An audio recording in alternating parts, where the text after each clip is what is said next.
Justin, did you know that ICE has been going a long time, and it was particularly active under Obama? It did then what it's doing now. I didn't know that. By people like MacKenzie Scott. I've heard she's put over 26 billion into nonprofits. That's not million. 26 billion into nonprofits. And these nonprofits are really what's driving what's happening in Minnesota. What's happening in Minnesota is not something organic. It is not something organic. It's bigger than Starbucks. It's bigger than McDonald's, and it's highly profitable, and it's funded by billionaires. Every so often in society, there are a kind of mind virus which works on people in the most extraordinary way, not spread through teenage girls, but actually through middle-aged white liberal women. They're the ones who seem to be most vociferous, most aggressive, most politically determined. There's a lot of people, they watch these videos and they say, wow, they're organized. How come they're always there before the ICE agents? Governor Tim Walz, the mayor Fry, these people could seriously be considered for insurrection. They're starting to target churches.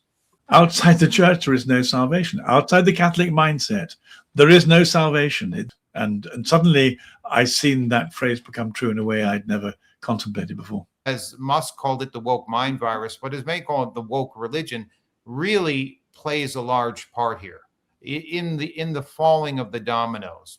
Is that the game plan? What's the outcome for the people who are trying to provoke this? Well, I think the outcome is a communist revolution.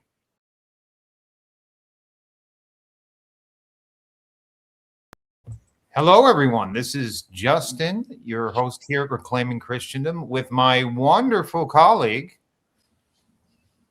I'm Gavin Ashenden. Although people mistake me for your favorite guest, I hear. So let me say that I'm you know, in the interests of equality of outcome, equality of opportunity. The only difference is we don't have equal talent, so it's no surprise that they mistake me for your guest. And frankly, one day in the presence of Justin is worth 100 in the presence of other less talented podcasters. So I'm content either way. Well, guests usually far exceed the host, so let's be honest here. Oh, let's go into an out humbling each other. Okay. Let's talk about, I have to say, what has been dominating the world news, and I never thought I would say this, is the state of Minnesota. Extraordinary. Who knew anything happened in Minnesota? I knew they made cheese. I knew there were many lakes. And Minnesota, for most of my upbringing, was a quiet state with a lot of Lutherans, a very quiet place. And all of a sudden, it's dominating the world news. It's all over pages all over the world, but I think for very good reason. That's my take. It's that there's something very organized, very planned, and very insidious going on in Minnesota. So it was always an outpost of Gothenburg, and now it's an outpost of Somalia, which happened overnight. It happened very quickly, and even in the last years, when you'd hear about Seattle or Portland as the hubs for the far left, they pale in comparison now to Minnesota. They're jealous of Minneapolis and Minnesota right now because all of the left's effort, everything is concentrated right now in Minneapolis. And that's where all eyes are in the world. I heard one piece that of all the headlines, international headlines in the last days, the number one headline is about Minnesota and Minneapolis. So there's a reason for that. Justin, did you know that ICE has been going a long time, and it was particularly active under Obama? It did then what it's doing now. I didn't know that. I'd imagined that it was dreamt up by the terrible people in the Trump administration 2.0, but it turns out that I've got the wrong impression completely. Yeah, and in fact, I've seen interviews where Obama is quite tough on immigration. He talks about ICE, and which, in fairness, he should be. He was quite firm about immigration. I know ICE was active under Obama, which again he should be, and no one said a word about it. It was considered proper, you know, at the time. I think what the real change we see in the world is now. There is in the last 6 or 7 years, I would say we have what's called the rise of the nonprofits. People take that for granted, but really what's going on in Minnesota is it all started with the climate change issues about 10 years ago. All of a sudden, people panicked and said, oh, politics can't work fast enough. Let's create nonprofits. Let's push this issue. And hundreds upon hundreds of nonprofits were created. These are the same ones that worked with the George Floyd, LGBTQ issues, obviously the climate change. Then you saw them with the transgender issues, then Palestine, and now this amazing network, which is funded by people like MacKenzie Scott. I've heard she's put over 26 billion into nonprofits. That's not million, 26 billion into nonprofits. George Soros and all of these people have set up these nonprofits. And these nonprofits are really what's driving what's happening in Minnesota. What's happening in Minnesota is not something organic. It is not something organic. You know, protesters once in a while, I've seen them my whole life, will get up and do something, but then they go home and they watch Netflix and, they get back to dinner. This is something far, far more organized and far more insidious. And this army of nonprofits is behind it. That is what the entire, it's bigger than Starbucks. It's bigger than McDonald's, and it's highly profitable, and it's funded by billionaires. One of the things that's really quite strange and hard to get one's head around is I was listening to a podcast today of an American commentator. She used to be on the far left, and she's now somewhere in the middle. But she was reflecting on the incredible entitlement of. So they were called something mums. What were they called? Not whinge mums or whiny mums, but something derogatory like that. But essentially saying that the rather like the woman who was shot, that they thought they had a right to hang round federal agents, harass them, drive cars at them, stalk them, shout at them, with complete impunity. That there was a sense that they were, as protesters, somehow not only morally absolutely right, but also complete impunity. And there's a kind of madness in that, an unrealisticness, which makes me think that it's a form of some kind of sort of social virus, almost, that people fall into. Have I told you about the dancing episode in? Yes. Which I go back. It's really reminding me of that. I go back to it from time to time because every so often in society there are a kind of mind virus which works on people in the most extraordinary way. This particular case, it was an outbreak of automaton dancing, which people died over. They dropped dead doing it, and it lasted for a very long time. Interestingly enough, it stopped when they started prayers of exorcism and deliverance over people. They tried everything. They thought it was in the diet. They actually tried some very sensible scientific remedies. But we appear to be, I'm not suggesting this is the same, but we appear to be in the whole era of mind virus, where there's a degree of social contagion.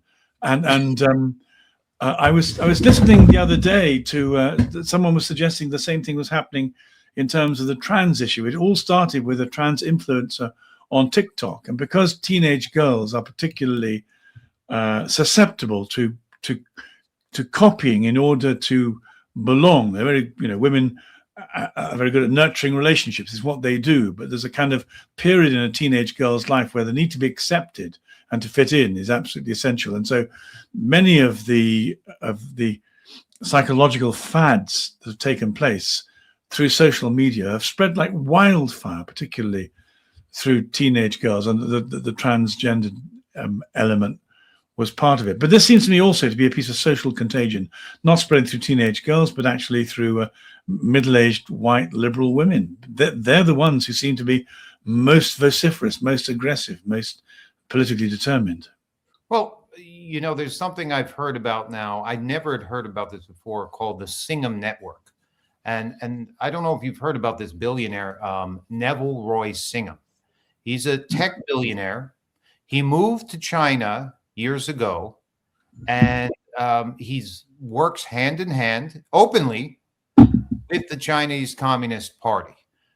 Now, he's actually from Middletown, Connecticut, where I lived for years when I was attending Wesleyan University. So I'm familiar with his hometown. But the incredible thing about this guy, and you can look him up, is he's a billionaire and he's funneling millions of dollars all the time. As we're speaking, he's sending money over for numerous communist and socialist parties in the United States.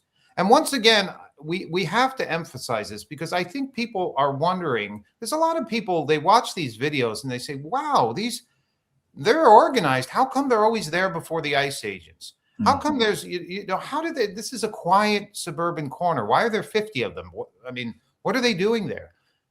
In the Singham network, this tech billionaire, he works hand in hand with the communists and he funds multiple groups. There's over 200 of these groups, I heard, of these nonprofits operating in Minnesota as we speak. Wow. They network each other. They're there before, in some cases, before the ICE agents. They arrive before the ICE agents, and then the ICE agents get there, and they scratch their heads. There's already 30 of these protesters. And this Singham network, one of his organizations I heard is the Party for Socialization, Socialism and Liberation, has millions and millions of dollars. This money is well spent, meaning they're very well organized. And these groups are well organized. And I really think it's time that people realize that this is not an organic thing. Now, the mind virus, even if we call it the woke mind virus, which you were referring to, there's no doubt that's rampant. But at the same time, you have billions of dollars coming from abroad, specifically China and Americans in China, sending it to get this as really what's starting to turn to look like an insurrection. That's what it's starting to look like. Well, I think that's right. I mean, I've heard that these people, the anti-ICE protesters, have hundreds of spotters, people checking out what's going on and communicating very quickly.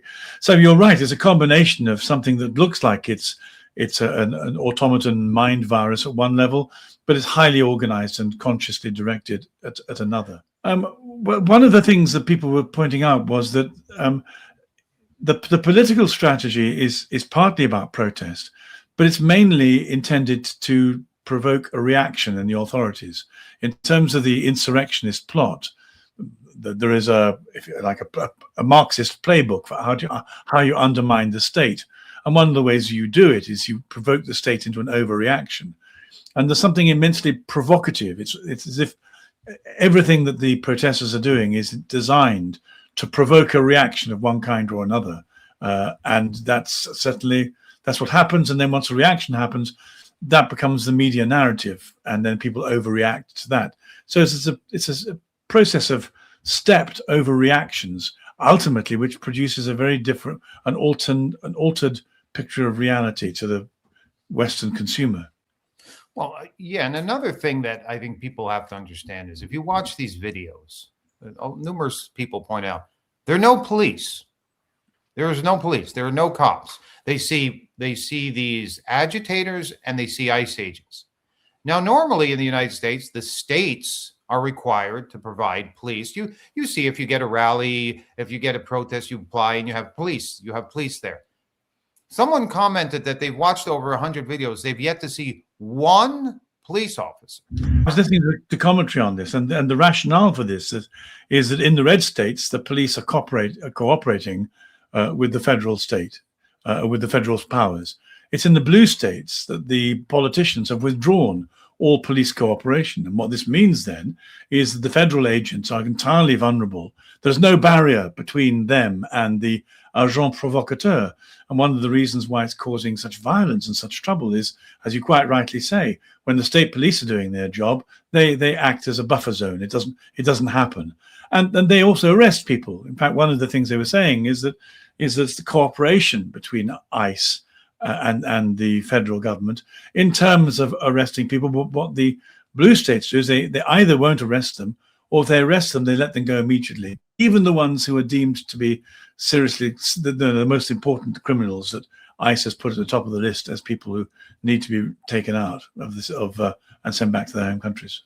Well, yeah, and I mean, the U.S. code, the federal government has codes for insurrection, and Governor Tim Walz, the mayor Fry, these people could seriously be considered for insurrection because under those codes, under the U.S. codes, if you are not cooperating with federal laws or law enforcement, you can be arrested for insurrection. And there's a case to be made, which obviously the FBI has to look into this and has to do that. These states and these governors are guilty of insurrection, and this has to start. People have to start to talk about this because they are, in that sense, violating federal codes for insurrection. They're not sending in any police, which is not helping either side. People getting killed. There's violence all over the place, and they are not helping along. So I think with the Chinese networks pumping in money, I did mention there's over 200 nonprofits helping those protesters. 200 nonprofits pumping in money. There's a video out on YouTube, which I saw, where a truck pulls up, and in the back of the truck are hundreds of beautifully printed signs. And what they do is they pull up and they line up and they give them out. These are expensive, well-made signs. They already have the wood to hold them up. Everything is done. So all of this is very well organized. And to me, it's starting to look a lot like a communist insurrection. That's what it's starting to look like. And if you see the first signs, as we had mentioned in our previous episode, are churches. They're starting to target churches. So, Justin, what do you think the strategy is? Because clearly the red states are okay. The red states, the authorities are cooperating with the government. The law holds, custom, law, behavior, stable society holds. It's in the blue states where the insurrection is brewing, and above all, where the strategy seems to be to provoke some kind of overreaction from the authorities, presumably with the intent of unleashing violence. With what purpose? Is there a game plan on the left to, if not have civil war in the States, at least somehow produce a degree of instead of it being the North and the South anymore, once again, as it was in the American Civil War, a new civil war, but between the left and the right, with the idea of the United States being broken. They're now disunited states. You have the united ones on the left and the united ones on the right. Is that the game plan? What's the outcome for the people who are trying to provoke this? Well, I think the outcome is a communist revolution. I think we've had the cultural Marxist revolution here for the last 20 years. You see the outcome of that. We've had it at the universities. We've had it at the schools. And now I think we're finally crossing for the first time into a full what seems to be a communist revolution. At every protest, if you look, there's communist flags. There's, Marxists, Lenin, you'll see Mao, there's all of them. And if you look at the funding, they always say trace the money. The money is coming from nonprofits based in China, but they're Americans, and these are, and in some degree, they're quite open about it. So I think we're crossing a line now where it's looking more and more like China and these other places are trying to fund the communist revolution. I think one of the things that's become clearer to me in my own mind is that all this has taken place in a context of the dissolution and disintegration of social cohesion. And social cohesion is essentially held together by families. So where you have mothers and fathers and their children with an investment in the future. And Jordan Peterson has talked very movingly about the way in which, as part of your own psychological development, you move through the ranks until you become grandparents, and you have a pyramid of a mini community that the families develop, and then families interlock through marriage. And so, but everything is based on men and women having children and living in community. And one of the most powerful parts of the agenda that was driven by feminism was what feminism first of all did was to call out toxic masculinity and declare a civil war between the sexes. And then with a civil war between the sexes, it gets much harder for men and women to come together and have children. And then, of course, there's this again, if you attack the sexual ethic and you have no fathers, but you have pregnant mothers with children with no fathers, then you have a lack of discipline. And then the next stage being to take away sex altogether, so that you have children with no coherent identity who are unlikely to settle down in paired biological relationships to raise children, because they no longer identify as girls or boys or men or women. And so you have this complete social disintegration. And it's on that quicksand of woke progressive ideology that it then becomes very hard to provide some kind of stability that holds society together. I think one of the great differences is going to be between states in America where there's a sense of religious identity, where because it's the Catholic mindset that protects all those things that give you the social cohesion. With a Catholic mindset, with social cohesion, this can be resisted. Without it, where they've got rid of the Catholic mindset and social cohesion, you simply have social disintegration, open to mind viruses, political manipulation, and everything that we're seeing taking place in the blue states, and particularly in Minnesota. Yeah, I mean, I agree. You have to tenderize the meat before before bringing it in. And I think for the last 20 years, exactly what you said has been going on. And I think we're at a very vulnerable place right now. If you see where the young people, not just the young people, as you rightly pointed out, these older white women, a lot of the protests you'll go by here, when I drive by one of them, you'll often see people in their 70s and 80s. It's groups of people in their 70s and 80s out protesting against Donald Trump, against this. They have their printed placards, and they're out there. And it's amazing. You'll see all ages. And do you find in England it's the same case? No, we don't have this sense of political awareness that you have in America. We are, and also the whole ideological revolution within the universities has been slower. It's still there. Almost every institution has been captured by wokery, but there's a degree of what I suppose I might call common sense. It's a class thing, though. The problem is the bourgeoisie have been completely taken over by the university propagandist education. They're terrified of global warming. They're absolutely convinced that equality of outcome is a desirable aim, even though every time the communists have tried it, it's produced the most dreadful consequences. It's if they're utterly historically illiterate. So it's tending to be the manual classes who come at this, not having been propagandized, with a degree of common sense, who are resisting it. I mean, for example, the women who are really in trouble in our community are mothers in areas where there's unlimited immigration, and the asylum seekers are raping and killing their daughters. So it's the kind of the artisan mothers who are taking to the streets saying, we're not having this. We insist our daughters should be protected. And then it's the university educated feminists who are saying, you're just bigots, you're Islamophobes, you're racists. Well, let your daughters be raped. It's quite incredible. And again, there's no sense at all amongst the furious white feminist middle class women in Minnesota that they might have paused to give some thought to the Iranian women who are trying to throw off the hijab and throw off the absolutist claims of totalitarian Islam in order to achieve just a tenth of some of the privileges that these oppressed feminists in Minnesota complain about. So the thing is intellectually, philosophically, psychologically, completely incoherent, which brings us back to propaganda and the mind virus again.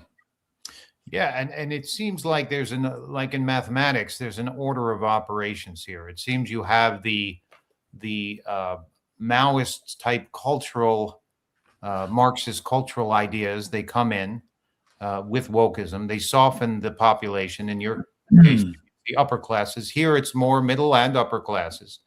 Then you're susceptible to this, whether it's the communist revolution or whatever we want to call it, socialists. It's happening very quickly. And ultimately, you have to worry about Islam coming in, because after that, that population, that liberal socialist population, has no defense against Islam, and they don't realize the fact that when Islam comes in, they're the first to go. And they seem to be very blind to that fact that the transgender feminist on stage praising Islam is going to be the first to be kicked off that stage as soon as it happens. And it truly is amazing. It really is how they're completely blind to this fact. They don't study history, and they don't see that they will be the first to go. We're not in uncharted waters here. We've been through it before. And they live in media bubbles where the only information they get is from the mainstream news or some of the mainstream newspapers. Unlike people in the center and the right, they haven't taken to alternative news sources to begin to make up their minds. At least if you get your news independently from people like us or from where we get it from, you have the opportunity to compare it to NBC or the BBC or the major outlets and say, wait a minute, someone's not telling me the truth. It's the establishment media platforms are not telling me the truth because I've got something to compare it with. I think I think it's true to say that there isn't any sense that the privileged Marxist propagandized classes have looked for information outside their own bubbles. It's always being reinforced. I would agree 100%. And which brings back to your point in the beginning about why is it that these white wealthy women are particularly susceptible, it seems, to this, which is a very good question. I think it has multiple layers, but a lot of this is being fueled by that demographic. Even in the United States, the Mondami voters were mostly from that group. That is the group that 80% of them vote for a communist socialist mayor. And it really is a good question is, why is this group so susceptible to these socialist, communist, and even Islamist ideas? Because if you had said that 30 years ago, people would laugh in your face. They said, that's the last demographic that's going to support these things. And now it's the primary logs on the fire. Orwell was very rough about women being the most dangerous of the fanatics. I can't find it. I hoped my phone might throw up the quote I was looking for. But essentially, in terms of the utopian dangers that he presented in terms of 1984 and Animal Farm, it was the women who, as he saw it, who were the most easily psychologically manipulable and the most dangerous when it came to absolutist principles in terms of imposing absolutist rules. So people will call that a form of misogyny. Other people might call it an accurate reading of the psychological inclinations of each particular sex. Yeah, I mean, there's a lot you'll hear about now that because of the feminization of culture in the last 20 years, that made it more susceptible to what we can even call the religion of wokeism. Wokeism, if the religion of wokeism came around 30 years ago, it wouldn't have worked. But now the population is very susceptible to that. Yeah. Yes, I agree. Yeah. It's true. I think it's part of one of the consequences of the feminization of our society. That some of the things that men would bring to the table as moderating influences aren't there because the men aren't there, and the men have adopted feminist principles. Absolutely, and if you look at the woke religion, which is really taking over the world right now, I think it should be listed as one of the official religions. Their original sin in the woke religion. We have our original sin in Christianity. Their original sin is being born white. And if you're born white, you are guilty. And you have to spend your life trying to purge yourself of that sin. And I think women more than any group takes that to heart and feel guilty about this. It's a terrible thing, the woke religion, because all of a sudden you're guilty just because of the color of your skin. And really, you can't redeem yourself. The best thing you can do under the woke religion to get rid of their original sin is works, constant protests. And this is what they're trying to do. And that's why you'll see the women who really are adherents to the woke religion. That's really what happened. A new religion has come in called wokeism. It's taken over. It's the predominant religion, I would say, in the UK, and I would say here in the United States. and they're trying to get rid of their sin. How do you do that? Through works, through protests. And that's why if you go out in the street, if I go into New York City now and I go to a protest, it'll be a majority white older women of all ages, but women trying to get rid of that original sin. So I think as Musk called it, the woke mind virus, but as may call it the woke religion, really plays a large part here in the falling of the dominoes. Because first you have the tenderizing of the society, the woke religion comes in, changes. You have the feminization, as you mentioned. Then the woke religion comes in, takes over, and then your society is susceptible to anything, and that's what we have right now. Yeah. So I think we're at a frightening place right now. And I think if we look in the next several weeks, as you see, the world is changing fast every week. But I think if we check, and we'll check in against next week, I have a feeling we'll have some frightening things to talk about. We won't be at a loss for things to comment on from a Catholic point of view as we set out to do what we can to restore the Catholic mind and reclaim Christendom.